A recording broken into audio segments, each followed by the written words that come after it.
Alright, how do we solve this question?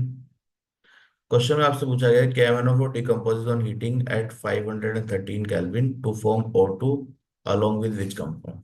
तो KMnO4 की decomposition की रिएक्शन है हीटिंग करने पर। तो KMnO4 on heating 513 kelvin, what you get? K2MnO4 potassium permanganate, this is potassium manganate, plus MnO2 plus O2, ये आपको मिलेगा। बैलेंस करना चाहते हैं तो दो पोटेशियम है, you can add to here, और 8 oxygen, oxygen is also balanced. Okay, so this is the balance reaction. तो यहाँ पे क्या बन रहा है? KMnO4 हीट करने पर डिकम्पोज करेगा तो K2MnO4 MnO2 एंड O2। तो चेक कर लेते हैं। यहाँ पे मैंगनीज है, ये नहीं बनेगा, ये भी नहीं है। Fourth is the right answer. ठीक है, K2MnO4 एंड MnO2। अब ये रिएक्शन आपको पता होनी चाहिए, तभी आप ये क्वेश्चन ऑब्वियसली कर सकते हैं। You can not guess that. ठीक है, तो how do we learn this reaction? तो सिंपल है, ये रिएक्शन सिंपली एनसीईआरटी की है। एनसीईआरटी में डी ब्लॉक में आप पढ़ेंगे अगर पोटेशियम डाइक्रोमेट के बारे में, सॉरी KMnO4 के बारे में, तो you will get this idea. ये लिखा हुआ है, देखो यहाँ पे। Potassium permanganate form dark color, almost black crystals, which are isosexual with this compound. Salt is not very soluble in water, but when heated, it decomposes at 513 Kelvin to this. So directly reaction है। तो ऐसे question के लिए recommendation क्या है कि read NCERT as much as possible. NCERT की जितनी रिएक्शन आपको याद होंगी, ऐसे क्वेश्चन आप डायरेक्टली अटेम्प्ट कर पाएंगे। So correct option is option 4।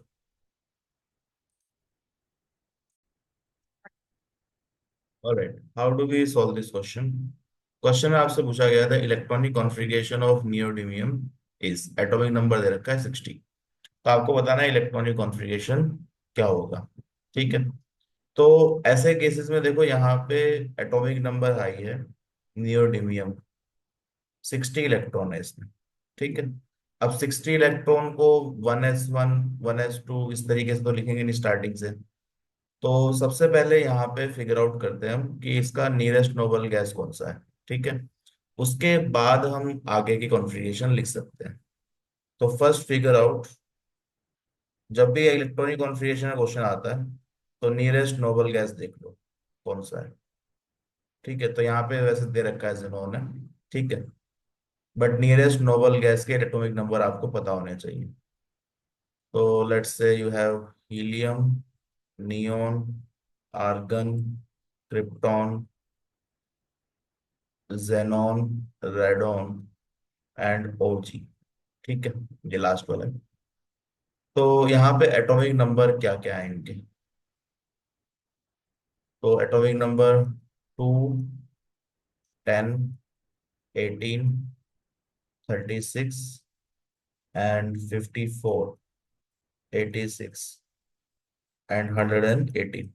तो नियरेस्ट नोबल गैस कौन सा है 60 के पास भाई? 60 के पास है 54 जेनॉन। ठीक है, तो जेनॉन से स्टार्ट कर सकते हैं हम। तो जेनॉन तो लिख ही लिया, तो जेनॉन में 54 इलेक्ट्रॉन कवर हो गए। तो बाकी कितने बचे जेनॉन के बाद?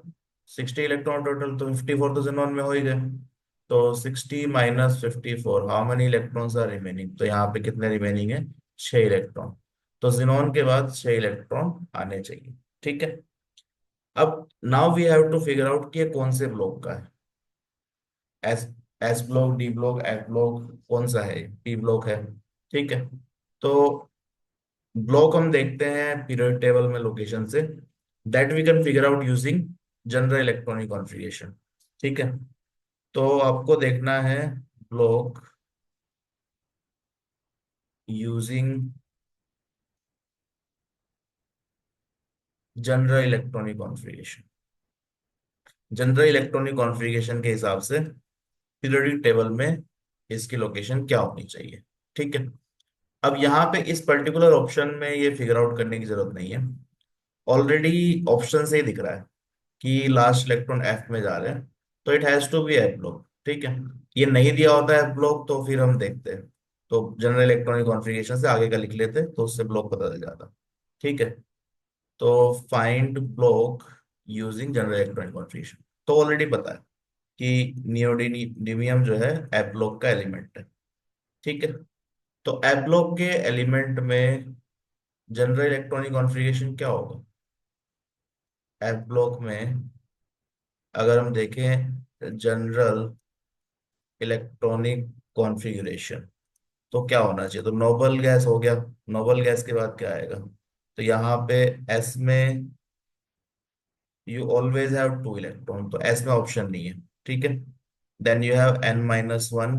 डी में 0 से 2 हो सकता है, तो D0 D1 और D2 हो सकता है। एफ में 0 से 14 हो सकता है। ठीक है। तो ये जनरल इलेक्ट्रॉनिक कॉन्फ़िगरेशन है। अब हमें देखना है कि ये D0 है, D1 है या D2 है, और एफ में कितने इलेक्ट्रॉन है। तो देखो क्वेश्चन बहुत ही सिंपल सा है। क्वेश्चन में ध्यान से देखेंगे ना, ऑप्शन तो ऐसे ही हो जाएगा। जेनॉन के बाद मुझे पता है 6 इलेक्ट्रॉन आने हैं। तो जेनॉन के बाद इलेक्ट्रॉन कितने हैं? देखो यहाँ पे है 9 इलेक्ट्रॉन, यहाँ पे है 6 इलेक्ट्रॉन, यहाँ पे 8 इलेक्ट्रॉन, और यहाँ पर कितने हैं? 5 और 2 7 इलेक्ट्रॉन। तो इसके अलावा कोई ऑप्शन है ही नहीं। तो option one is the correct one. ठीक है। तो it has to be 4f4 and 6s2। तो आंसर तो यहीं से आ जाएगा। ठीक है, कि ज़ूनॉन के बाद 6 इलेक्ट्रॉन जो है एक ही ऑप्शन में है, और वही ऑप्शन आपका सही हो गया। तो that's how you figure out the answer. इस पर्टिकुलर क्वेश्चन में इसकी आपको जरूरत नहीं पड़ेगी। ठीक है। वंस यू फिगर आउट कि जिनोन है, जिनोन का एटॉमिक नंबर आपको पता है 54, तो उसके आगे 6 इलेक्ट्रॉन आने चाहिए, क्वेश्चन हो गया। लेकिन देखो ऑप्शन में थोड़ा सा चेंज हो सकता था। मान लो ऑप्शन में आपको ये दे रखा होता कि जिनोन के बाद 4f में यार यहाँ भी 6 इलेक्ट्रॉन कर दें, मान लो 4f3 लिख दें यहाँ पे। ठीक है। यहाँ पे इसने लिख दिया 4f3, 5d1, 6s2। यहाँ पे भी कुछ ऐसा ही कर दिया कि 6 इलेक्ट्रॉन हो गए, S0 लिख दिया। ये तो खैर हो ही नहीं सकता कि जिनोन के बाद 5f आए, तो दिस इज एक्सट्रीमली इम्पॉसिबल, ये तो है ही नहीं। ठीक है, तो दिस कैन नेवर हैपन। पर 4f 6s तो यहाँ तीनों में है।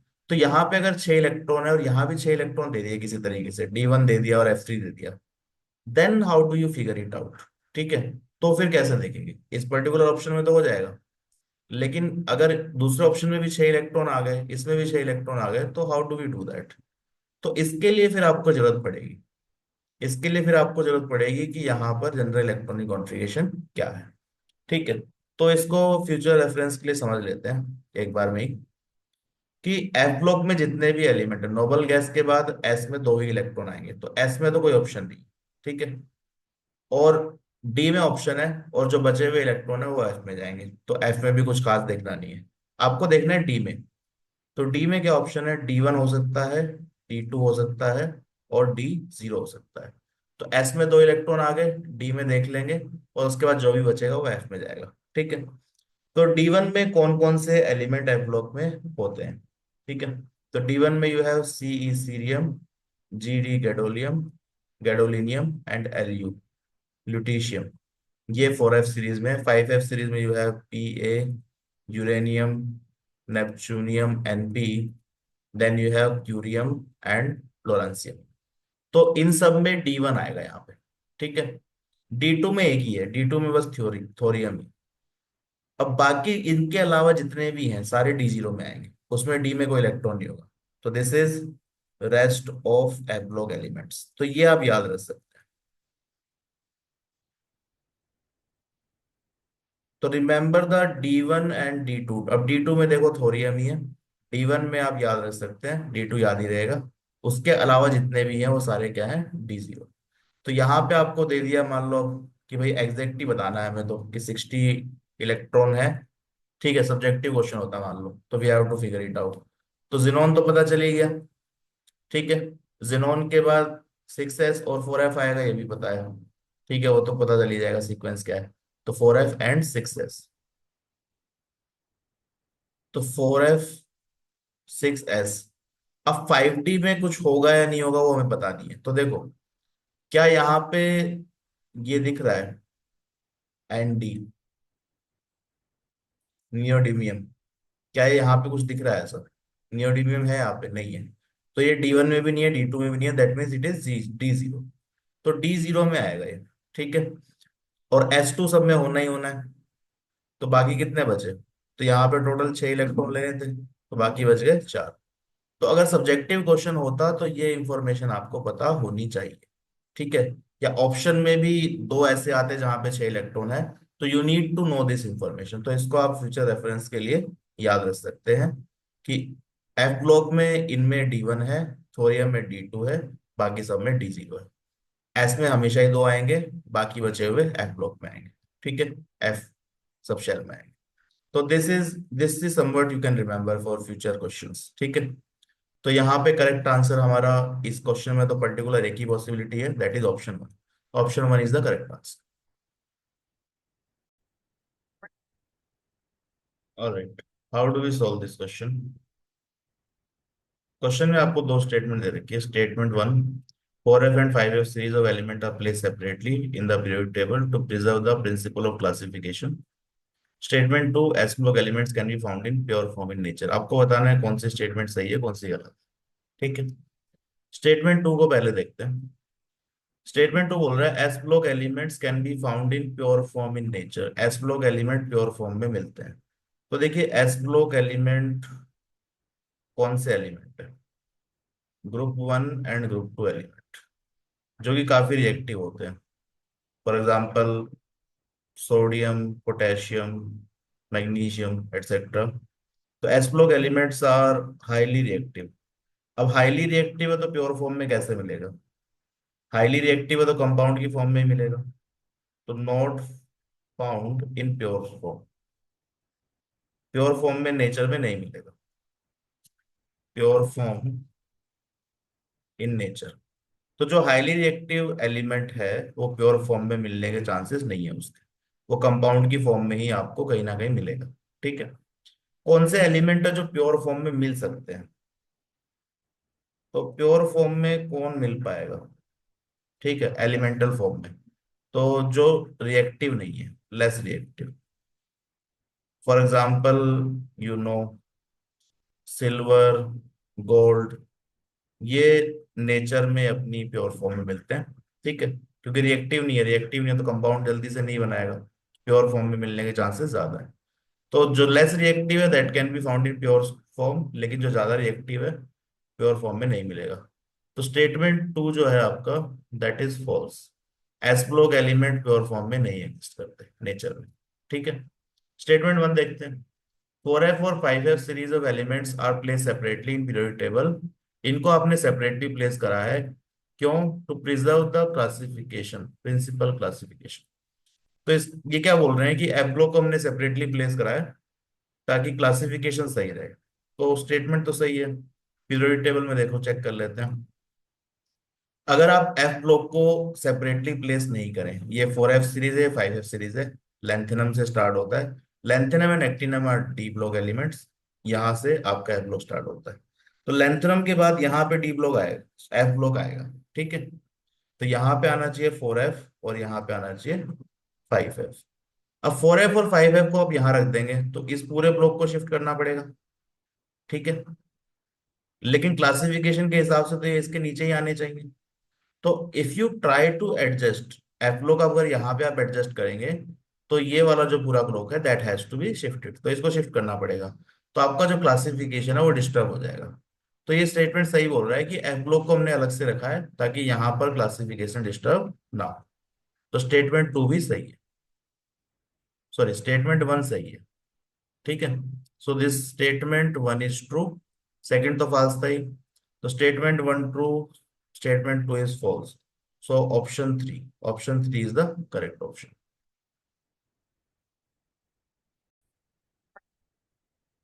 Alright, how do we solve this question? Question में आपसे पूछा गया है choose the correct option having all the elements with D10 electronic configuration. ठीक है। 4 ऑप्शन है, आपको देखना है कि सब में D10 कॉन्फ़िगरेशन होना चाहिए, किस ऑप्शन में है। तो आई होप कि आपको एटलीस्ट 30 तक atomic number and electronic configuration याद होगा। ठीक है। एटॉमिक नंबर वैसे गिवन भी है। निकल के अगर आउटर मोस्ट इलेक्ट्रॉनिक कॉन्फ़िगरेशन की बात करें, if you talk about outer most electronic configuration, so what it will be S2 noble gas, S2 and D8। ठीक है। Chromium will be S1D5। Iron, I hope you remember, S2D6, copper will be S1 and D10। ठीक है, ये chromium copper R2 exceptions electronic configuration में आपने पढ़ा होगा। So these are the first one. ठीक है, अब आपको 30 तक याद है तो ये क्वेश्चन आप इजीली कर सकते हैं, क्योंकि देखो यहाँ पे निकल D8 है, एंड क्रोमियम और आयरन भी D6 है, यहाँ D5 है, D10। ठीक है, तो निकल, आयरन, क्रोमियम, तीनों में ही D10 कॉन्फ़िगरेशन नहीं है। हमें कौन सा ऑप्शन देखना है जहां पे सब में D10 है, तो this can not be the option. अब यहाँ देखो, यहाँ भी निकल और आयरन है जो कि D10 कॉन्फ़िगरेशन नहीं है, यहाँ भी निकल आयरन है, तो ये दोनों ऑप्शन भी नहीं हो सकते। तो the only option that can be correct is option two. तो ऑप्शन टू आपका सही आंसर है, but let's check at least. Copper we know D10, zinc, zinc का आपको पता है atomic number 30, noble gas S2D10। What about these one, cadmium, silver and palladium. Cadmium, silver, palladium, copper we know S1D10। तो देखो इनका भी देख लेते हैं। So cadmium is noble gas, that is krypton, 5s2 4d10, इसका ये कॉन्ट्रीब्यूशन है। सिल्वर का अगर हम देखें तो सिल्वर भी D10 होगा, silver will be noble gas, 5s1 4d10। ठीक है, palladium is again noble gas krypton, 5s0 and 4d10। ठीक है, तो ये सारे हैं जो D10 कॉन्फ़िगरेशन वाले हैं। So these are D10 configuration, D10, D10 and D10। ठीक है, लेकिन सेकंड ऑप्शन में ही सारे D10 वाले कॉन्फ़िगरेशन है, तो only option correct can be option number two. ठीक है, तो एटलीस्ट आपको 30 तक भी याद है एटॉमिक नंबर, इलेक्ट्रॉनिक कॉन्फ़िगरेशन, तो you could have easily attempted that question just by elimination. बाकी आप इलेक्ट्रॉनिक कॉन्फ़िगरेशन यहाँ पे देख सकते हैं। So correct option is option two. Alright, how do you solve this question. Question में आपको दो स्टेटमेंट गिवन है, आपको बताना है कौन सी स्टेटमेंट सही है कौन सी गलत। ठीक है, statement one, in lanthanoid the formation of Cr+4 is favoured by its noble gas configuration. Statement two है Cr+4 is a strong oxidising agent reverting to +3 state. ठीक है, दोनों स्टेटमेंट देखते हैं। तो देखिए, एक बात हम समझ सकते हैं, एफ्लोक एलिमेंट्स में आपने पढ़ा होगा टू सीरीज होती है basically, lanthanoids and actinoids, lanthanoids and actinoids. दोनों में जो मोस्ट कॉमन ऑक्सीडेशन स्टेट है, ये आपने पढ़ा होगा, most common oxidation state is +3। ज्यादातर जो है कंपाउंड्स +3 का ऑक्सीडेशन स्टेट वाले बनते हैं। ठीक है, तो generally most of the metals form F3+3 oxidation state compound. अब यहाँ पे बोला गया है कि लैंथेनॉइड्स में Cr+4 ऑक्सीडेशन स्टेट फेवर होती है due to noble gas configuration. तो सीरियम का इलेक्ट्रॉनिक कॉन्फ़िगरेशन देखिए पहले। सीरियम इलेक्ट्रॉनिक कॉन्फ़िगरेशन क्या होगा, तो noble gas xenon, then you have 4f1, 5d1 and 6s2। ठीक है, Cr+3 अगर आप बनाएंगे जो कि कॉमन ऑक्सीडेशन स्टेट होती है, तो what do you gate, xenon, 4f1, और ये दोनों इलेक्ट्रॉन चले जाएंगे। ठीक है, दीज 3 इलेक्ट्रॉन्स विल गो। तो ये Cr+3 है। अब देखो यहाँ पे Y+4 can also be formed, +4 भी बन सकती है। क्यों बन सकती है, क्योंकि ये अगर इलेक्ट्रॉन निकल जाए तो नोबल गैस कॉन्फ़िगरेशन आ जाएगा, जो कि मोर और लेस स्टेबल ही है, नोबल गैस कॉन्फ़िगरेशन। ठीक है, तो क्वेश्चन में यही बोला गया है कि Cr+4 स्टेट भी बना सकता है, it is favoured bye formation of noble gas configuration. तो पहला स्टेटमेंट सही बोल रहा है। lanthanide formation of cerium plus 4 is favored by noble gas configuration। ठीक है, सेकंड स्टेटमेंट देखो, cerium plus 4 is strong oxidant reverting to common plus 3 oxidation state. अब प्लस 3 वाली कॉमन होती है, ठीक है, तो सीरियम प्लस 3 एक इलेक्ट्रॉन लेकर के सीरियम 3 प्लस में कन्वर्ट हो जाता है, ठीक है। अब ये हमें चेक करना है, तो इसका इनोड देख लो, तो इनोड अगर आप देखेंगे तो दिस इज 1.74 वोल्ट, ठीक है, 1.74 वोल्ट। तो this is A spontaneous process, ये अपने आप हो जाएगा। स्पॉन्टेनियस प्रोसेस है, डेल्टा जी नेगेटिव है इसका, इनोड पॉजिटिव है। स्पॉन्टेनियस प्रोसेस, स्पॉन्टेनियस प्रोसेस है तो ये आराम से हो सकता है। दैट मीन्स सीरियम अपना एक इलेक्ट्रॉन एक्सेप्ट करके सीरियम प्लस 3 बना रहा है। दैट मीन्स इसका क्या हो रहा है, रिडक्शन। तो this is a oxidizing agent. Oxidizing agent का रिडक्शन होता है, ऑक्सीडाइजिंग एजेंट दूसरे सब्सटेंस को ऑक्सीडाइज करता है और खुद रिड्यूस होता है। तो cerium plus 4 is a oxidizing agent, positive anode है, तो ये प्रोसेस स्पॉन्टेनियस है। तो सेकंड स्टेटमेंट भी सही बोल रहे हैं कि cerium plus 4 is a strong oxidant reverting to common oxidation state plus 3, ये प्लस 3 में कन्वर्ट हो जाएगा आराम से। So this is also true, तो both of the statement are true, statement 1 statement 2, option 4 is the correct answer. ठीक है, अब इसमें आपको नोबल गैस ये सारे कॉन्फ़िगरेशन एफ लोग के पता होने चाहिए, तभी आप इसको क्वेश्चन कर सकते हो। वन डाउट कैन बी कि भाई हमें कैसे पता चलेगा कि ये सब कहाँ लिखा हुआ है, right, how do you know this. तो एनसीईआरटी में अगर आप पढ़ेंगे ना, तो it directly return from the NCERT line. ठीक है, ये देखो यहाँ पे, ये एनसीईआरटी में आपको मिल जाएगा। डी एंड एफ ब्लॉक में एफ ब्लॉक वाला टॉपिक देखना है, इसमें इसमें लिखा हुआ है, in lanthanide plus 2 and plus 3 compounds are common, however plus 2 plus 3 most common है, plus 2 and plus 4 ions in the solid or solution are also obtained। This is due to extra stability of empty half filled और fully filled substance। यहाँ पे आपकी line आ गई, formation of cerium 4 is favoured by noble gas conference. तो exactly NCERT की line जो है कॉपी पेस्ट है। Second statement is also NCERT line by line, explanation आगे दे रखा है, 1.74 होता है वैल्यू जो कि स्पॉन्टेनियस प्रोसेस। ठीक है, inode value positive. So what does it means, ये एनटीए में आप एक कॉमन ट्रेंड देखेंगे, जो स्टेटमेंट वाले क्वेश्चंस है ना, काफी सारे जो स्टेटमेंट वाले क्वेश्चंस हैं, they are direct from NCERT lines. NCERT की लाइंस जो है वो उठा करके वहीं से पूछी जा रही है, ट्रू फॉल्स में। ठीक है, तो ये 1-2 साल से आप ये ट्रेंड नोटिस कर सकते हैं काफी सारे क्वेश्चंस में। तो you need to read the NCERT thoroughly for this kind of question. ऐसे क्वेश्चन अटेम्प्ट करने के लिए आपको एनसीईआरटी थोरोली पढ़नी पड़ेगी। ठीक है, तो ये रेफरेंस है एनसीईआरटी का फर्दर इंफॉर्मेशन के लिए। Correct answer is option 4।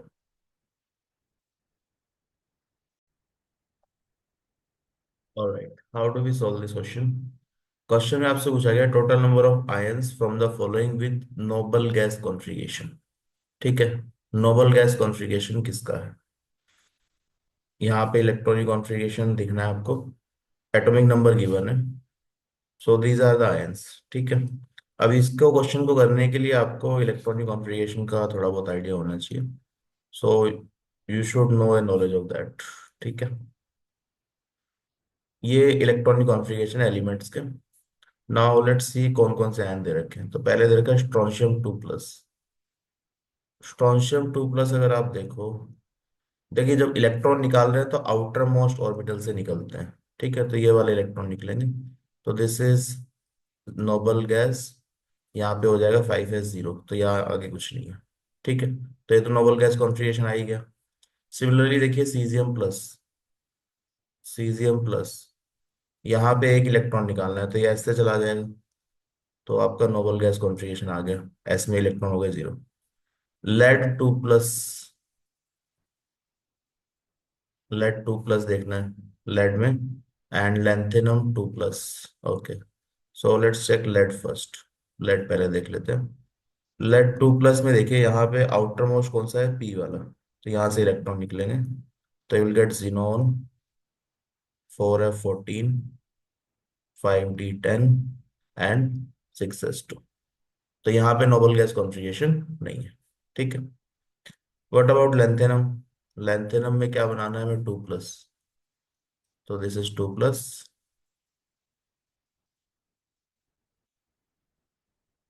2 plus में देखिए दो इलेक्ट्रॉन निकालने हैं, तो ये निकलेंगे, तो will get xenon noble gas 5d1। तो यहाँ भी नोबल गैस नहीं है, डी वाला निकलता तो नोबल गैस होता। ठीक है। इट्रीबियम में देखिए, what we have to make, +2 ion and Fe also +2। Check कर लेते हैं, Yb2 प्लस, तो यहाँ दो इलेक्ट्रॉन एस वाले जाएंगे, तो xenon 4f14 and then Fe2 plus, these s electron will be removed, तो आर्गन 3d6। तो नोबल गैस कॉन्फ़िगरेशन देखो कहाँ कहाँ आ रहा है, यहाँ तो नोबल गैस के बाद बहुत सारी चीजें आ रही हैं। तो नोबल गैस कॉन्फ़िगरेशन ये भी नहीं है, ये भी नहीं है, ये भी नहीं है। तो पहले जो दो हैं, these are only noble gas configuration, बाकी कोई नहीं है।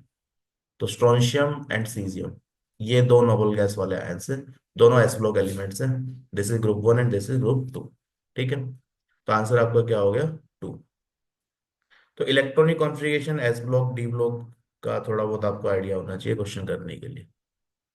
Okay. Correct answer is option 2। Correct answer is 2। Option वाला क्वेश्चन नहीं है, करेक्ट आंसर इज 2।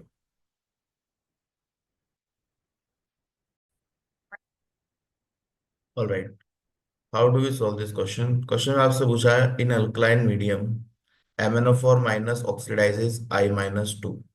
ठीक है। इसमें क्या प्रोडक्ट बनना चाहिए अल्कलाइन मीडियम में। तो देखिए, I- की KMnO4 से दो रिएक्शन होती है। अगर आपकी रिएक्शन एसिडिक मीडियम में हो रही है, एसिडिक कंडीशन में हो रही है, ठीक है, यू हैव एसिडिक कंडीशन, तो यहाँ पर यर से यू हैव I- KMnO4। ठीक है। तो this I- converts to I2। MnO4 क्या करता है, KMnO4 that converts to Mn2 plus, and you will get some H2O। ठीक है। ये बैलेंस रिएक्शन नहीं है, बैलेंस यू कैन डू। तो एसिडिक कंडीशंस में I- converts to I2 in presence of KMnO4। ये डी ब्लॉक में KMnO4 की रिएक्शन में आप देख सकते हैं। ठीक है। देन बेसिक मीडियम, बेसिक, पूरा बेसिक भी नहीं है, faintly basic, neutral, almost neutral, और फेंटली बेसिक, न्यूट्रल और फेंटली बेसिक। ठीक है। थोड़ा बहुत बेसिक मीडियम है, तो फिर रिएक्शन चेंज हो जाती है। तो यहां पर दिस I- ये KMnO4 से रिएक्शन करेगा, तो it will convert to add some H2O। It will convert to, KMnO4 किस में कन्वर्ट होगा, तो यहाँ पे ये बनाता है MnO2 that we all know. I- will convert to IO3 minus. ठीक है। And you will get some OH-। तो फेंटली बेसिक या न्यूट्रल मीडियम में IO3 माइनस बनता है, I- ऑक्सीडाइज होकर KMnO4 से, एसिडिक मीडियम में इट फॉर्म्स I2। अब क्वेश्चन में देखो क्या लिखा हुआ है, अल्कलाइन मीडियम लिखा हुआ है, तो MnO4 माइनस I-, तो it converts to IO3 minus. ठीक है। So option 4 is the correct answer. Alright, how do we solve this question. Question में आपको दिया है, which of the following statement are correct about zinc, cadmium and Hg। तीनों एक ही group में है। ठीक है। दिस इज ग्रुप 12, इसकी बात कर रहे हैं। तो डी ब्लॉक में जो लास्ट वाला ग्रुप है, दैट इज ग्रुप 12। ठीक है। क्या स्टेटमेंट सही है ये बताना है, they exhibit high enthalpy of atomization if d shell is full. ये गलत है, this is false. Zinc and cadmium do not show variable oxidation state while Hg shows +1 and +2 oxidation state, ये सही बात है। Compound of Zn CdHg are paramagnetic, no, unpaired electron यहाँ नहीं है। Zn Cd cadmium and mercury are soft metal, ये सही बात है, दिस इज ट्रू। ठीक है। तो कौन कौन सी स्टेटमेंट ट्रू है, बी एंड डी। तो करेक्ट आंसर इज ऑप्शन 4। तो करेक्ट आंसर ऑप्शन 4 है, इसको समझते हैं अब कैसे आ रहे हैं आंसर। ठीक है। Let's see how do we get the answer. तो यहाँ पर देखो, अगर ये पहले बात करते हैं पैरामैग्नेटिक नेचर की, तो इन तीनों में ही अगर आप देखेंगे ना, तो outer most electronic configuration is S2 D10। सारे सब शेल भरे हुए हैं, all of these are S2 D10। तो अनपेड इलेक्ट्रॉन तो है ही नहीं, there are no unpaired electron. ठीक है, कोई भी यहाँ पे अनपेड इलेक्ट्रॉन नहीं है। तो अनपेड इलेक्ट्रॉन नहीं है, तो ये पैरामैग्नेटिक नहीं हो सकता। नो अनपेड इलेक्ट्रॉन, तो they are all diamagnetic.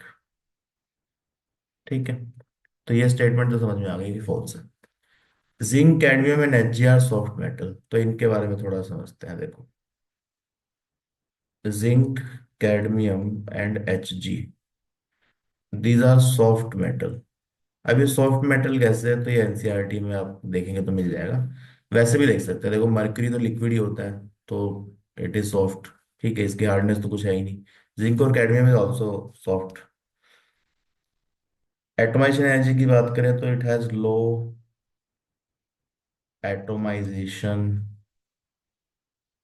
Energy. Atomization energy इनकी कम है। ठीक है, क्यों कम है? अनपेड इलेक्ट्रॉन नहीं है, नो अनपेड इलेक्ट्रॉन। ठीक है, तो अनपेड इलेक्ट्रॉन नहीं है, तो आपका जो मेटल में बॉन्डिंग है, ठीक है, तो वीक मेटेलिक बॉन्डिंग है यहाँ पे, वीक मेटेलिक बॉन्ड। तो मेटेलिक बॉन्ड जो बनते हैं वो अनपेड इलेक्ट्रॉन ज्यादा होते हैं तो ज्यादा स्ट्रांग होते हैं। तो यहाँ पे अनपेड इलेक्ट्रॉन है ही नहीं, तो मेटेलिक बॉन्ड आपका वीक होगा।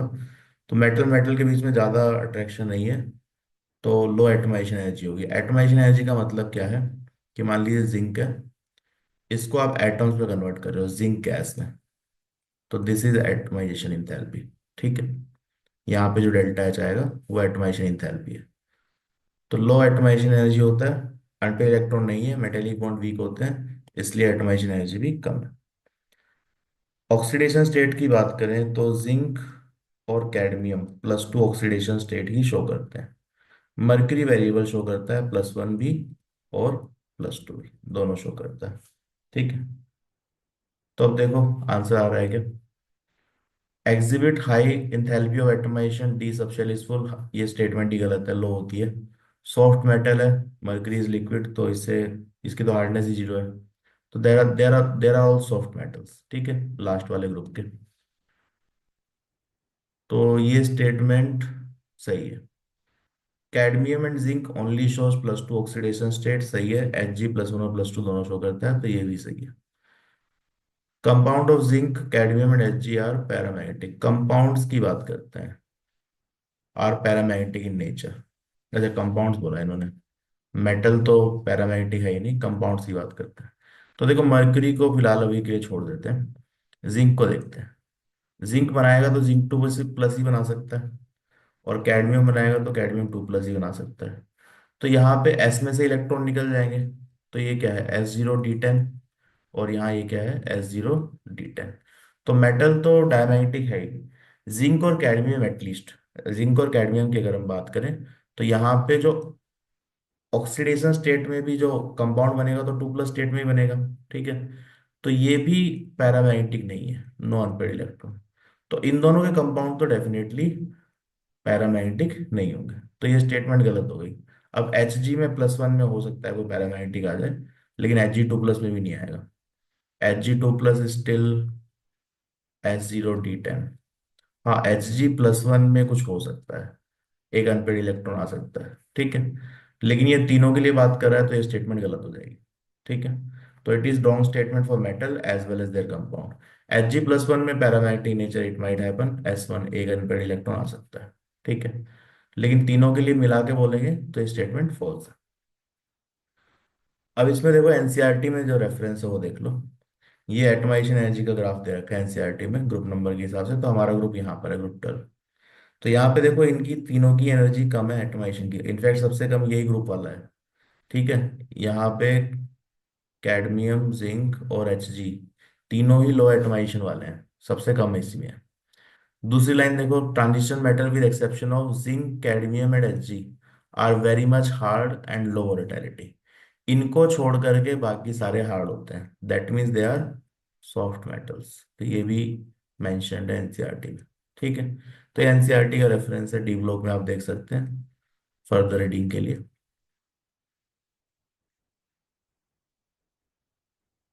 तो करेक्ट स्टेटमेंट कौन सी है?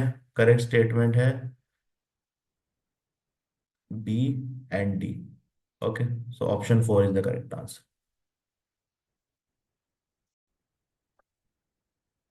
Alright, how do we solve this question? Question में आपको दिया हुआ which of the following act as a strong reducing agent.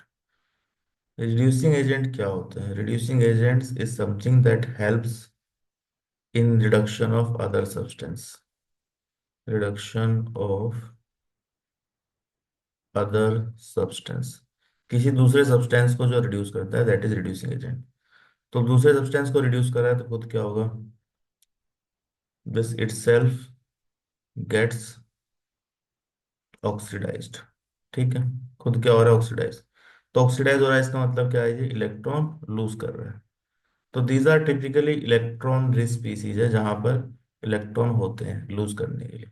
भाई जिसके पास इलेक्ट्रॉन है ही नहीं वो लूज क्या करेगा? तो it should be electron rich species. ठीक है, तो लेट्स चेक इनमें से कौन इलेक्ट्रॉन लूज कर सकता है। एफ ब्लॉक में आपने पढ़ा होगा जो मोस्ट कॉमन ऑक्सीडेशन स्टेट है वो क्या है? Most common oxidation state that is +3। ठीक है, तो सभी एलिमेंट जो है +3 ऑक्सीडेशन स्टेट बनाते हैं, जो कि मोस्ट कॉमन है, स्टेबल है। अब यहाँ पे देखो ये तो ऑलरेडी +3 में है, तो ये इलेक्ट्रॉन गेन लॉस में इंटरेस्टेड नहीं है। ये +4 में है, तो ये क्या चाहेगा? एक इलेक्ट्रॉन गेन करके कॉमन ऑक्सीडेशन स्टेट +3 में जाने का। तो ये गेन कर रहा है, ये लूज नहीं कर रहा। तो ये ऑक्सीडाइजिंग एजेंट है, रिड्यूसिंग एजेंट नहीं है। What about this one EU? देखो EU में क्या है? 2+ है। तो ये कॉमन ऑक्सीडेशन स्टेट में जाने के लिए इट कैन लूज इलेक्ट्रॉन। तो ये एक इलेक्ट्रॉन लूज करके 3+ बना सकता है, जो कि स्टेबल ऑक्सीडेशन स्टेट है इसके लिए। ठीक है, तो this can lose electron, that means this can act as a reducing agent. तो करेक्ट आंसर आपका क्या हो गया? ऑप्शन 3। तो 3 is the right answer. Alright, how do we solve this question? Question में आपसे पूछा गया डायमैग्नेटिक लैंथेनॉइड आयंस आर। ठीक है, डायमैग्नेटिक का मतलब क्या है? Mu equal to 0। ठीक है, that means no unpaired electron. तो सारे इलेक्ट्रॉन पेयर्ड होने चाहिए, अनपेयर्ड इलेक्ट्रॉन नहीं होने चाहिए। तो पैरामैग्नेटिक का रिवर्स इज डायमैग्नेटिक। ठीक है, तो यहाँ पे इलेक्ट्रॉनिक कॉन्फ़िगरेशन देखना पड़ेगा सबका। तो न्यूट्रल एटम्स का इलेक्ट्रॉनिक कॉन्फ़िगरेशन पहले देखते हैं। ठीक है, सारे 3+ आयंस हैं, सीरियम 4+ है बस। तो lanthanum 57, electronic configuration noble gas 5d1 6s2। La3+ अगर हम बनाते हैं तो 3 इलेक्ट्रॉन यहाँ से निकलेंगे आउटर मोस्ट से, तो you will and up with xenon, noble gas only. ठीक है, सीरियम 4+ में ये चारों इलेक्ट्रॉन बाहर निकल जाएंगे, तो again you will and up with xenon. ठीक है, Nd3+, न्यूडीनियम 3+। ठीक है, इसमें 3 इलेक्ट्रॉन, तो एस से 2 इलेक्ट्रॉन निकल निकल गए, एफ से एक इलेक्ट्रॉन निकलेगा, तो you will gate xenon 4f1। ठीक है, EU3+ में देखो, यहाँ से 2 इलेक्ट्रॉन यहाँ से निकले, यहाँ से एक, तो xenon you will get 4f6। Then you have Gd, gadolinium. यहाँ पे 3 इलेक्ट्रॉन निकालने थे, 3 इलेक्ट्रॉन चले गए, तो यू हैव ज़ेनॉन 4f7। ठीक है, लुथेनियम ल्यूटीशियम Lu3+, तो यहाँ पर 3 इलेक्ट्रॉन ये वाले निकलेंगे, तो you will gate xenon 4f14। तो देखो यहाँ पे देखो, ये तो पार्शियली फील्ड है, ये भी पार्शियली फील्ड एफ ऑर्बिटल है, तो यहाँ पे अनपेयर्ड इलेक्ट्रॉन दोनों जगह होंगे। You will have unpaired electron here. ठीक है, यहाँ पे नोबल गैस है तो नो अनपेयर्ड इलेक्ट्रॉन, और यहाँ पे भी अनपेयर्ड होगा। ठीक है, तो तीनों में अनपेयर्ड है, फुली फील्ड नहीं है ये। ठीक है, यहाँ पे फुल्ली फील्ड है, तो no unpaired electron. Here you have no unpaired electron. ठीक है,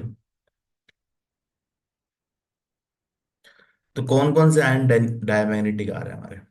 डायमैग्नेटिक हमारे पास आ रहे हैं, डायमैग्नेटिक जहां पे अनपेड इलेक्ट्रॉन नहीं है। तो you have lanthanum 3+, cerium 4+, and lutetium 3+। ठीक है, अब इसको चेक कर लेते हैं कौन सा ऑप्शन मैच हो रहा है। तो यहाँ पे ल्यूटीशियम दे रखा है, लेकिन ईयू भी दे रखा है इसके साथ। तो ईयू, ये वाला तो अनपेड इलेक्ट्रॉन है यहाँ पे। तो दीज आर पैरामैग्नेटिक। ठीक है, तो कौन से दोनों डायमैग्नेटिक है यहाँ पे? तो पहला ऑप्शन देखो, लैंथेनम और सीरियम दोनों डायमैग्नेटिक है, +3 और +4 नॉन पेड इलेक्ट्रॉन। तो ऑप्शन वन आपका सही है। ठीक है, यहाँ पे एक तो डायमैग्नेटिक है, एक पैरामैग्नेटिक है, तो ये सही नहीं है।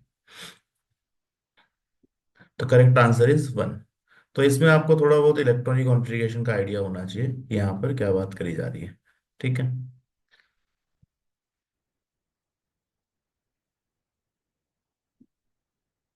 So what is the correct answer? Correct answer is option one. Alright, how do we solve this question? Question में आपको मैच द कॉलम दिया हुआ है। जो आयंस है उनका इलेक्ट्रॉनिक कॉन्फ़िगरेशन मैच करना है आपको। तो ऑब्वियसली ये जो इलेक्ट्रॉनिक कॉन्फ़िगरेशन है, ये आउटर मोस्ट दे रखा है आपको नोबल गैस के बाद का। ये देख के ही समझ में आ रहा है, आउटर मोस्ट इलेक्ट्रॉनिक कॉन्फ़िगरेशन। ठीक है, तो वन बाय वन चेक करते हैं। पहला है क्रोमियम, तो पहले क्रोमियम बना लेते हैं। क्रोमियम का एटॉमिक नंबर कितना है? 24। ठीक है, तो 24 का मतलब noble gas, you have 4s2। This will be exception, 4s1 3d5। ठीक है, नॉर्मली s2d4 होना चाहिए, बट एक्सेप्शन है तो s1d5 होता है। ठीक है, अब आपको क्रोमियम से दो इलेक्ट्रॉन निकालने हैं। दो इलेक्ट्रॉन निकालने हैं तो आउटर मोस्ट ऑर्बिटल से निकलेंगे, 4s से। ठीक है, तो एक इलेक्ट्रॉन यहाँ से निकल गया, एक इलेक्ट्रॉन यहाँ से निकलेगा। What do you get? Argon 4s0 3d4। तो d4, ये थर्ड वाला मैच हो रहा है। ठीक है, then C, B, manganese. Manganese का एटॉमिक नंबर कितना होता है? Manganese is 25। तो यहाँ पे क्या दिखेगा आपको? Argon 4s2 3d5। आपको क्या बनाना है? मैंगनीज 2+। ठीक है, सॉरी +1 बनाना है। मैंगनीज +1, तो अगेन आउटर मोस्ट 4s है, 4s से एक इलेक्ट्रॉन निकालना है। ठीक है, तो 4s1 3d5। Check again, 4s1 3d5 कहीं पे है? 4s1 3d5, तो 4। ठीक है, similarly you have to check nickel. Nickel का होता है 28, तो that is argon 4s2 3d8। ठीक है, निकल 2+ बनाना है तो आउटर मोस्ट 4s इलेक्ट्रॉन निकाल दीजिए। तो दो इलेक्ट्रॉन ऐसे गए तो ये 0 हो गया, 3d8। तो d8, वेयर इज d8? तो d8 1 में आ रहा है। ठीक है, so this is here. What about vanadium? Vanadium का एटॉमिक नंबर कितना है? 23। तो वेनेडियम 23 है, तो argon, then you have 4s2 and 3d3। ठीक है, तो हमें क्या बनाना है? वेनेडियम +1 बनाना है। +1 बनाना है तो ऐसे इलेक्ट्रॉन निकाल दो आउटर मोस्ट से। तो यू हैव 4s1 3d3। देखो कोई आ रहा है क्या? 4s1 3d3 second. तो यहाँ पे मैच कर लेते हैं हम। ठीक है, what do we get? 3 4 1 and 2। तो 3 4 1 2 देख लो कहाँ पर है, 3 4 1 एंड 2। ठीक है, तो ऑप्शन 4 आपका सही आंसर है। तो यहाँ पे ध्यान क्या रखना है, जब इलेक्ट्रॉन हम भरते हैं तो एनर्जी की टर्म्स में भरते हैं, लोवेस्ट से हाईएस्ट। लेकिन जब इलेक्ट्रॉन रिमूव कर रहे हैं तो आउटर मोस्ट शेल से इलेक्ट्रॉन निकलता है पहले। ठीक है, क्रोमियम एक्सेप्शनल केस है, इसका इलेक्ट्रॉनिक कॉन्फ़िगरेशन आपको पता होना चाहिए। तो up to 30 at least, up to zinc, आपको एटॉमिक नंबर और इलेक्ट्रॉनिक कॉन्फ़िगरेशन का आइडिया होना चाहिए। ठीक है, तो correct option is option 4। Alright, how do we solve this question? Question में आपसे पूछा गया है, alkaline oxidative fusion of MnO2 gives A, which on electrolytic oxidation in alkaline solution produces B। ठीक है, तो A और B बताना है आपको क्या है। तो this is preparation of KMnO4, industrial preparation of KMnO4, ये एनसीईआरटी में आप पढ़ सकते हैं। ठीक है। इसमें क्या है, पहले ही लेते हैं हम MnO2। ठीक है। MnO2 is fused with KOH। KOH के साथ इसको मिक्स कर लीजिए, and heated in air, oxidation कराने के लिए एयर में हीट करते हैं। ठीक है। तो यहाँ पे रिएक्शन क्या होगी, 2MnO2 प्लस ये 4KOH। ठीक है।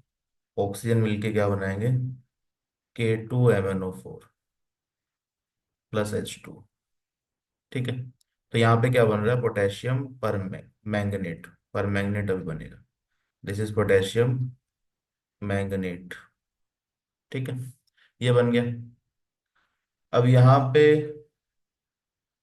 जो एयर है, ऑक्सीजन है, दिस O2 के कई सोर्स हो सकते हैं। It can be taken from air, जैसे यहाँ पे अभी लिखा है कि एयर में हीट कर लो। ठीक है। और it can taken from other sources. कई जगह पे आपको और सोर्सेज भी लिखे हुए आ जाएंगे, जैसे कई जगह पे एयर लिखा होगा, कहीं पे अदर सोर्सेज में क्या क्या हो सकता है। फॉर एग्जाम्पल KNO3 के साथ ले सकते हैं इसको, या फिर KClO3। इनकी प्रॉपर्टी क्या है कि ये हीटिंग पर ऑक्सीजन प्रोड्यूस करते हैं। Heating, on heating produces oxygen. ये डिकम्पोज होके O2 गैस प्रोड्यूस करते हैं, तो वो ऑक्सीजन भी यहाँ पे यूज की जा सकती है, या डायरेक्टली एयर में हीट करा लो। MnO2 की बात करें तो MnO2 नेचुरली भी मिल जाता है नेचर में। It exist also occurs as mineral. MnO2 also occurs as mineral, ये आपने मेटलर्जी में पढ़ा होगा। मिनरल पायरोलुसाइट, मैंगनीज की ओर है। ठीक है। तो मिनरल ले लिया वहां से, MnO2 निकाल लिया आपने, फिर KOH के साथ ऑक्सीजन के साथ रिएक्शन करा दी। तो this is your oxidative fusion, जो पहला रिएक्शन की बात कर रहा है ना, oxidative fusion of MnO2, this is this. तो जो कंपाउंड ए है वो ये, मैंगनेट आयन, K2MnO4। ठीक है। इसके बाद क्या होगा, आपको चाहिए KMnO4। तो यहाँ पर क्या करिए, इलेक्ट्रोलिसिस करा लीजिए अब इसका, इसका इलेक्ट्रोलिटिक ऑक्सीडेशन करा लो। तो 2K2MnO4, इसमें ले लीजिए water, and do electrolysis. Electricity pass कर दो इसमें, इलेक्ट्रोलिटिक ऑक्सीडेशन। ठीक है। Then what you get KMnO4 plus KOH। ठीक है। एंड सम हाइड्रोजन गैस, ये हाइड्रोजन रिड्यूस होगा। तो दिस इज योर बी। देखो स्टेटमेंट सेकंड देखो, यहाँ पर क्या लिखा हुआ है, which on electrolytic oxidation in अल्काइन solution produces B. Electrolytic oxidation alkaline solution produces B. तो ए आपका कौन सा आयन है, अब देखो आयनिक फॉर्म में दे रखा है। ठीक है। तो लेट्स सी आयन, K2MnO4 है, तो यहाँ पे MnO4 2 आयन है। बी क्या है, KMnO4, तो यहाँ पर MnO4 आयन है। ठीक है। तो मैंगनेट एंड पर मैंगनेट, तो ए और बी देख लो कहाँ मैच हो रहे हैं। मैंगनेट पर मैंगनेट यहाँ पे नहीं मैच हो रहा, यहाँ पे बी ऑप्शन, सेकंड ऑप्शन सही आ रहा है। ठीक है। सेकंड भी सही नहीं आ रहा है, Mn2O7 है, this is also not correct. दोनों मैच होने चाहिए, ये तो मैच हो गया।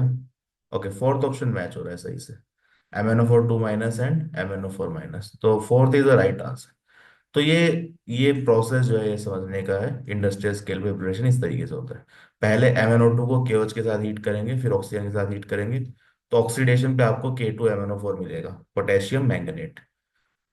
एयर के सोर्सेज, ऑक्सीजन का सोर्स एयर भी हो सकता है, KNO3 भी हो सकता है, तो पोटेशियम क्लोराइड भी हो सकता है। ठीक है। एक बार ये बन गया, इसको आप फिर इलेक्ट्रोलिसिस करा लीजिए, तो इलेक्ट्रोलिसिस में ऑक्सीडाइज होकर KMnO4 बनाता है। ठीक है। ये प्रोसेस, सिमिलर प्रोसेस आपको डिस्क्राइब्ड है यहाँ पर एनसीईआरटी के डी ब्लॉक में, आप पढ़ेंगे तो मिल जाएगा। ठीक है। तो डी ब्लॉक की एनसीईआरटी का रेफरेंस है, वहां से लिया गया है। तो यहाँ पे लिखा हुआ है, fused with KOH oxidize with air और KNO3, manganate ion, then electrolytic oxidation पर मैंगनेट आयन। तो एनसीईआरटी से ही डायरेक्टली लिया गया क्वेश्चन। ठीक है।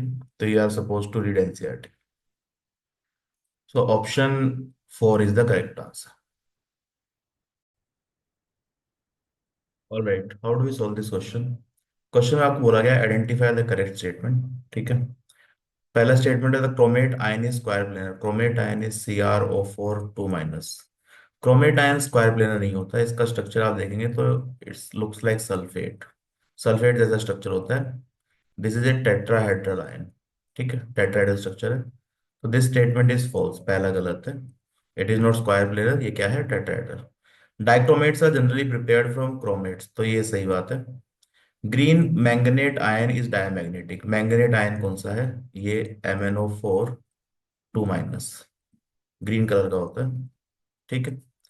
This is not diamagnetic, this is paramagnetic, तो ये स्टेटमेंट गलत है। डार्क ग्रीन कलर K2MnO4 इसी का कंपाउंड है, डिस्प्रोपोर्शनेट्स इन न्यूट्रल और acidic medium to give permanganate, this is true. Okay, so B is true and D is also true, बाकी दो फॉल्स। तो with increasing oxidation number, oxidation number transition metal में बढ़ता है तो ionic character of oxide decreases, this is also true, ठीक है। इसको हम समझते हैं फजांस रूल से। तो दिस इज ऑल्सो ट्रू। तो करेक्ट स्टेटमेंट क्या है, correct statements are B, D and E. तो option 4 is the right answer, ठीक है। अब इसको थोड़ा डिटेल में समझते हैं। पहला स्टेटमेंट हमने देख लिया, क्रोमेट आयन स्क्वायर प्लेनर, ये गलत है, टेट्राहेड्रल होता है। सेकंड स्टेटमेंट देखते हैं, dichromates are generally prepared from chromates, तो ये सही है। देखो, क्रोमेट में अगर हम H+ डाल दें, फॉर एग्जांपल सोडियम क्रोमेट है, ठीक है, इसमें H+ डाल दीजिए, एसिडिफाई कर दो इसको, तो it converts to sodium dichromate, Na2Cr2O7, ठीक, प्लस सम H2। इसी में क्रोमेट को आपको रिप्लेस अगर करना है, डाइक्रोमेट को सोडियम में को रिप्लेस करना है पोटेशियम से, तो KCl डाल दो यहाँ पे, ठीक है। तो यू विल गेट K2Cr2O7, ये भी बन जाएगा। तो एसिडिक मीडियम में क्रोमेट, क्रोमेट में अगर आप एसिडिफाई कर देंगे, ठीक है, क्रोमेट आयन में एसिड डाल देंगे, तो इट कन्वर्ट्स टू डाइक्रोमेट। ये एक्चुअली एक इक्विलिब्रियम होता है, क्रोमेट और डाइक्रोमेट जो है इक्विलिब्रियम में रहते हैं। जब यहाँ पे एसिडिक मीडियम ज्यादा होता है तो it converts to dichromate, Cr2O7 2 minus, ठीक है। तो ये ध्यान रखना। तो it remains in equilibrium with this. तो वंस यू ऐड एसिड, ये इक्विलिब्रियम इस डायरेक्शन में शिफ्ट होगा, ठीक है, तो डाइक्रोमेट बनेगा। इसीलिए देखो हमेशा लिखा होता है एसिडिफाइड डाइक्रोमेट आयन, ठीक है। K2Cr2O7 हमेशा कैसे लेते हैं, एसिडिफाइड, क्योंकि एसिडिक मीडियम में ही ये इक्विलिब्रियम डाइक्रोमेट की तरफ शिफ्ट होगा, तो it is always taken as acidified, ठीक है, एसिडिक मीडियम में ही लेते हैं। तो ये सही बात है कि dichromates are generally prepared for chromate. Green manganate ion is diamagnetic, इसको समझते हैं। देखो, मैंगनेट में यहाँ पे ऑक्सीडेशन स्टेट इज +6, ठीक है। मैंगनीज के पास 7 इलेक्ट्रॉन है, तो it structure looks like this, double bond O, this is O- and O-, 7 electron है यहाँ पे, ठीक है। कितने बॉन्ड बनाने में यूज है, 1 2 3 4 5 6। तो यहाँ पे एक इलेक्ट्रॉन जो है ना बचा हुआ है, तो it is a paramagnetic, this is paramagnetic, unpaired electron होगा यहाँ पे, ठीक है। 7 में से 6 ही बॉन्ड बनाने में यूज हो रहे हैं, एक खाली है, तो you have an unpaired electron, तो it is a paramagnetic compound, paramagnetic ion है। तो ये बात डायमैग्नेटिक बोल रहे हैं तो गलत है, पैरामैग्नेटिक है। Dark green coloured K2MnO4 disproportionate in neutral acidic medium, तो ये सही बात है। K2MnO4 को अगर आप स्लाइट एसिडिक या न्यूट्रल मीडियम में ले लें, K2MnO4, दिस इज ग्रीन, ठीक है, इसमें आप डाल दीजिए स्लाइट एसिड और न्यूट्रल मीडियम, ठीक है। तो स्लाइट एसिडिक मीडियम बना दीजिए इसको, तो इट गेट्स KMnO4, ठीक है, जो कि पर्पल कलर का होता है, डिस्प्रोपोर्शनेशन रिएक्शन है, and you get MnO2 plus H2। तो MnO2 is a precipitate solid, reddish brown precipitate, red brown colour का होता है, ठीक है। तो यहाँ पे डिस्प्रोपोर्शनेशन रिएक्शन है क्या, ये देखो, यहाँ पे +6 ऑक्सीडेशन स्टेट है, +6 से +7 ऑक्सीडेशन, +6 से +4 रिडक्शन, दोनों हो रहा है, तो इट इज डिस्प्रोपोर्शनेशन रिएक्शन। तो ये सही बोल रहे हैं, डिस्प्रोपोर्शनेशन रिएक्शन, ठीक है। तो दिस इज करेक्ट, ये वाली बात सही है कि K2MnO4 disproportionate into neutral acidic medium to get permanganate ion, ठीक है। With increasing oxidation number in transition metal ionic character of oxide increases, तो ये देखो सिंपल है कि फजांस रूल पढ़ा होगा आपने। फजांस रूल में हम क्या बोलते हैं?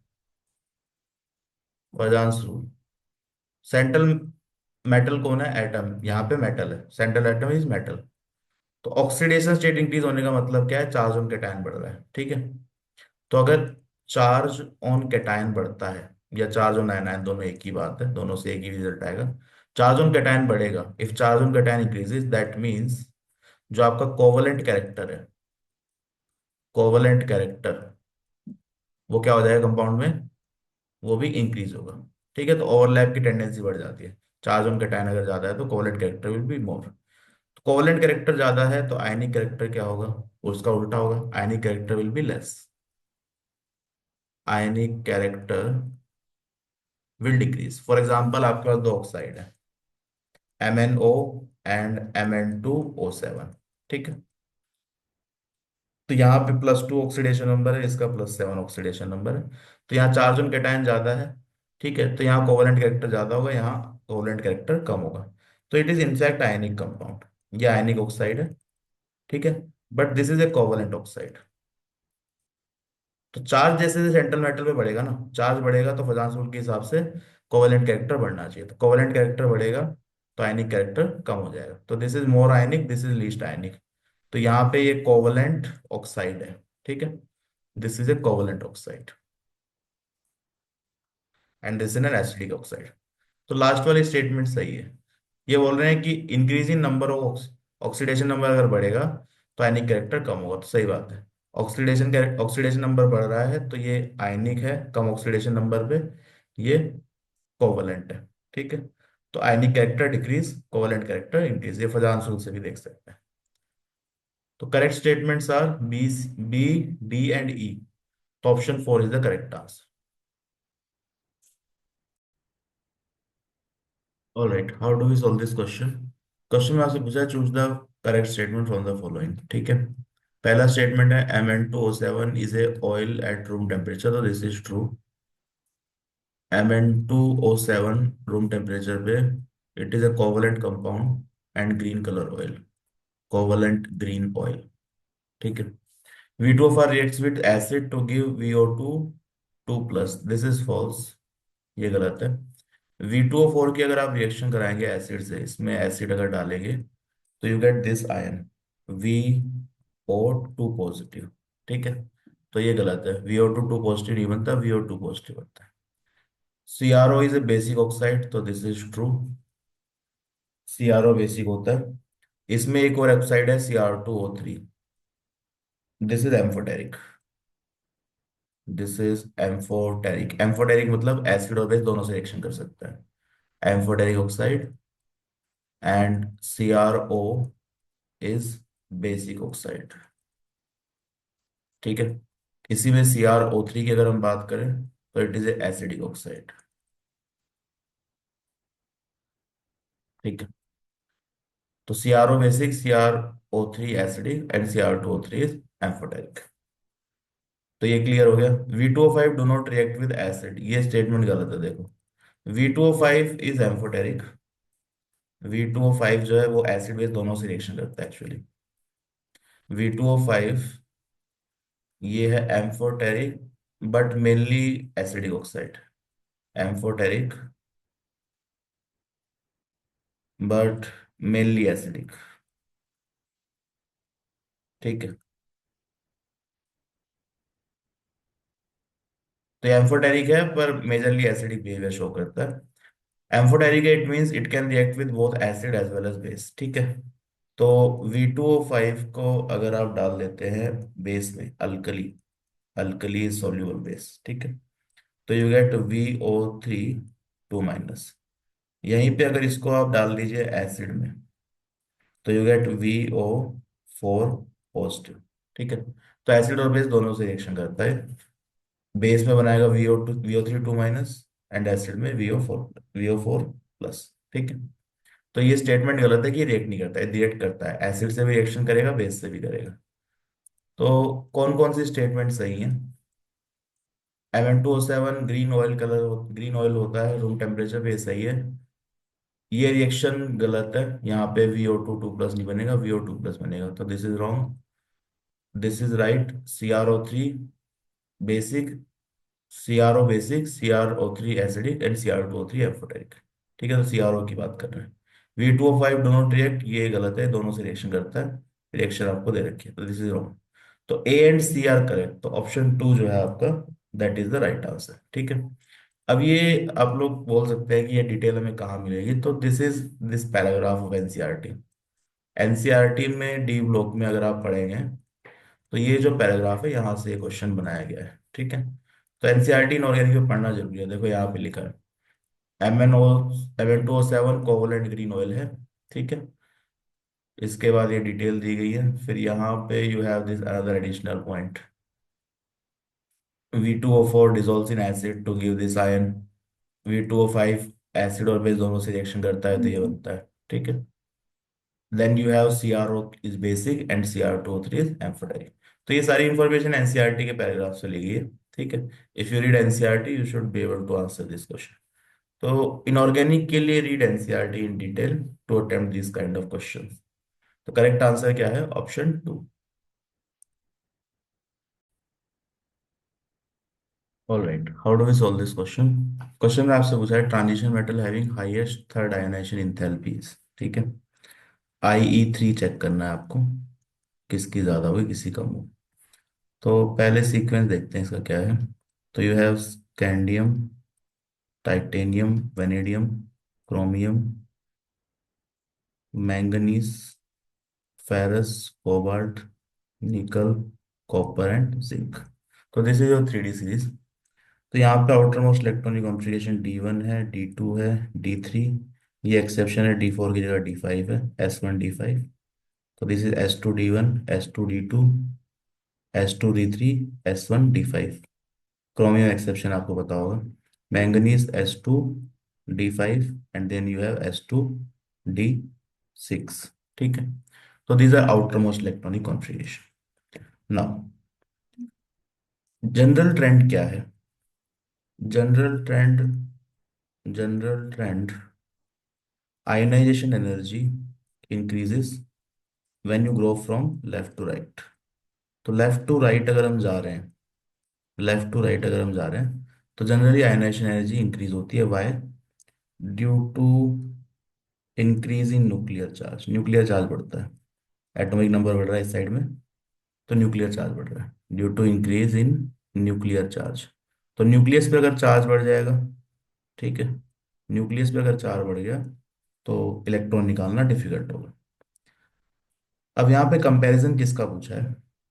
अब देखो, जब भी आयनाइजेशन एनर्जी की बात होती है ना, तो हमेशा एक बार इलेक्ट्रॉनिक कॉन्फ़िगरेशन जरूर देख लेना चाहिए, बिकॉज वहीं पे आपको एक्सेप्शन देखने को मिलेंगे। ठीक है। अब हमें देखना है IE3। What does IE3 means? IE3 का मतलब है कि दो इलेक्ट्रॉन हम पहले ही निकाल चुके हैं। ठीक है, तीसरा इलेक्ट्रॉन निकालना है। तो यहाँ पे M2+ आयन है आपके पास। ठीक है। इससे आप एक इलेक्ट्रॉन निकाल रहे हैं गैसियस आयन से, तो दिस इज IE3। तो जब आपको इलेक्ट्रॉनिक कॉन्फ़िगरेशन कंपेयर करना है, तो ये न्यूट्रल एटम का नहीं करना, इस वाले का करना है। यहाँ से इलेक्ट्रॉन निकल रहा है, तो दो ऑलरेडी निकल चुके हैं, तो IE1 IE2 हो चुका है। तीसरा इलेक्ट्रॉन निकाल रहे हैं, तो इट इज IE3। ठीक है। तो ये वाली एनर्जी आपको कंपेयर करनी है। Now let's see. तो हमें कॉन्फ़िगरेशन किसका देखना है? +2 आयंस। तो vanadium, chromium, manganese and iron. So let's see, vanadium, chromium, manganese and iron. तो दो इलेक्ट्रॉन रिमूव कर दो। नोबल गैस तो सब में है, नोबल गैस के बाद वाला कॉन्फ़िगरेशन देखना है। ठीक है। तो यहाँ पे दो इलेक्ट्रॉन रिमूव होंगे, तो S, vanadium, vanadium is this one, scandium that D3। तो S2 चला गया, दो electron, it is D3 configuration. ठीक है। क्रोमियम में एक इलेक्ट्रॉन यहाँ से गया, एक यहाँ से चला गया, तो यू हैव D4। यहाँ पे क्या हो जाएगा? Similarly D5 and this Fe2+, ये क्या हो जाएगा? D6। तो जनरली हम क्या बोल रहे हैं कि वेनेडियम सिर्फ आयरन, IE3 या IE1 IE2 IE3 तीनों ही क्या होंगे? इंक्रीज होंगे। तो आयरन सबसे ज्यादा होना चाहिए। ठीक है। पर यहाँ पे देखो ये एक्सेप्शन आ गया, D5। D5 में क्या है कि इट इज एक्स्ट्रा स्टेबल। ये जो इलेक्ट्रॉनिक कॉन्फ़िगरेशन है एक्स्ट्रा स्टेबल है। Why it is extra stable? Due to half filled orbital. Half filled और फुल्ली फील्ड कॉन्फ़िगरेशन आपको पता है एक्स्ट्रा स्टेबल होते हैं। हाफ फील्ड कॉन्फ़िगरेशन, तो यहाँ पे आयनाइजेशन एनर्जी बढ़ जाएगी। सो आयनाइजेशन एनर्जी विल इंक्रीज। ठीक है, क्योंकि स्टेबल से आपको फिर इलेक्ट्रॉन निकालना है तो मुश्किल होगी, तो यहाँ ज़्यादा मेहनत करनी पड़ेगी। तो D5 से इलेक्ट्रॉन निकालना will be slightly more difficult. तो जनरली हम क्या बोलते हैं जनरल ट्रेंड से, कि इसकी एनर्जी सबसे कम होनी चाहिए आयनाइजेशन, और इसकी एनर्जी सबसे ज़्यादा होनी चाहिए। अब ये एक्सेप्शन आ गया तो ये इससे आगे चला जाएगा। ठीक है, तो अगर हम कंपैरिजन करें IE3 का, तो how does it should look like. तो V2 plus should be lowest, then Chromium 2 plus, then you have Mn आगे चला गया तो Fe आ जाएगा इधर, Fe2 plus, and then you have Mn2 plus. ठीक, तो IE3 का कंपैरिजन कर रहे हैं तो ये 2 प्लस लिखने की आपको जरूरत नहीं है यहाँ पे, you can just right this. ठीक, वो IE3 अंडरस्टूड है कि वो 2 प्लस से ही जा रहा है, तो you don't have to write 2 plus. तो दिस इज द कंपैरिजन। आपसे क्या पूछा है सबसे ज्यादा किसका होगा, तो सबसे ज्यादा किसका होगा, अब देख लो भाई क्या लिखा हुआ है, मैंगनीज का सबसे ज्यादा आ रहा है हमारा, मैंगनीज, तो option 1 is the correct answer. ठीक है, एनसीईआरटी के डेटा से आप चेक भी कर सकते हैं, देखो यहाँ पे डी ब्लॉक में आपको मिल जाएगा, चेक एनसीईआरटी डी ब्लॉक। ठीक है, यहाँ पे देखो, vanadium, chromium, manganese and iron. ठीक है, let's check IE3, third ionization energy, vanadium, chromium, manganese and iron. तो यहाँ से इंक्रीज इंक्रीज, यहाँ पे भी इंक्रीज होना चाहिए था, लेकिन क्या है ये एक्सेप्शन आ गया यहाँ पे। ठीक है, एक्स्ट्रा स्टेबल है, तो यहाँ पे आयनाइजेशन एनर्जी बढ़ गई। तो मैंगनीज की आयनाइजेशन एनर्जी आपस वालों से दोनों से ज़्यादा होगी। ठीक है, तो जनरल ट्रेंड इंक्रीज का है, मैंगनीज एक्सेप्शन है तो ये इससे ज़्यादा हो जाएगा। So manganese is your correct answer in this thing. Correct answer क्या है, option 1 is the right answer.